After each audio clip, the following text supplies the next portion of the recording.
Tonight, where is the National Guard? We're told the Memphis Safe Task Force is scheduled to be in full effect this week with more than a dozen federal agencies assisting Memphis police with crime fighting. Among those agencies, 300 additional state troopers, as well as an untold number of National Guard members. However, at last check, there have been no sightings of the National Guard on Memphis streets. WREG's Mike Suriani is live with what he's found out so far. Mike? And good afternoon to you, Stephanie. Yeah, I spent most of the day driving around the city through some neighborhoods, saw no National Guard activity, talked to some folks downtown earlier this morning. They said they haven't seen the Guard either, but they've heard the news reports that the Guard is coming. I'm from a country where we don't have guns, only at airports and places like that. So seeing people with guns walking around, I'm not sure about that. Monday morning, Graham Taylor visiting Memphis from the United Kingdom, sipping coffee near Beale Street.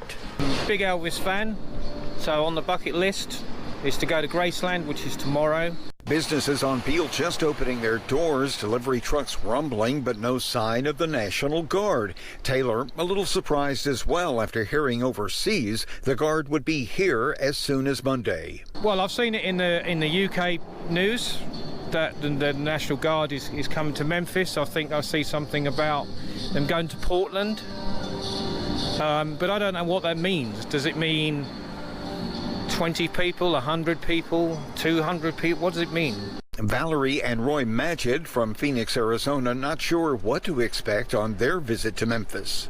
Well, actually, I wasn't expecting to see anything, but based on the national news, I know they're going to different cities, the National Guards, and saying they're protecting the cities. The Magids, originally from Chicago, another city they say being targeted with threats of National Guard occupation. Well, I think it's a little ridiculous. I think that the current administration is sort of picking on Democratic cities to try to make a point. Since the announcement, there have been few details about how many guardsmen would be activated or when or where they would be positioned. Regardless, it does appear they are coming, a fact the county mayor says violates the state constitution. The Constitution requires an action by the state assembly before the National Guard can be deployed. It requires a rebellion.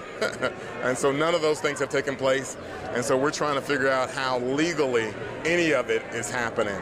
Mayor Harris says he will gladly work with the ATF, DEA, and THP.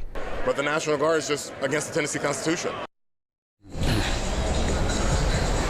Hey, back out live. Now, we have reached out to Governor Lee's office to find out if, in fact, deploying the National Guard here to Memphis is a violation of the state constitution. We're waiting to hear back from the governor's office on that question, and we'll let you know. Reporting live downtown for your news leader, Mike Suriani, WREG News Channel 3.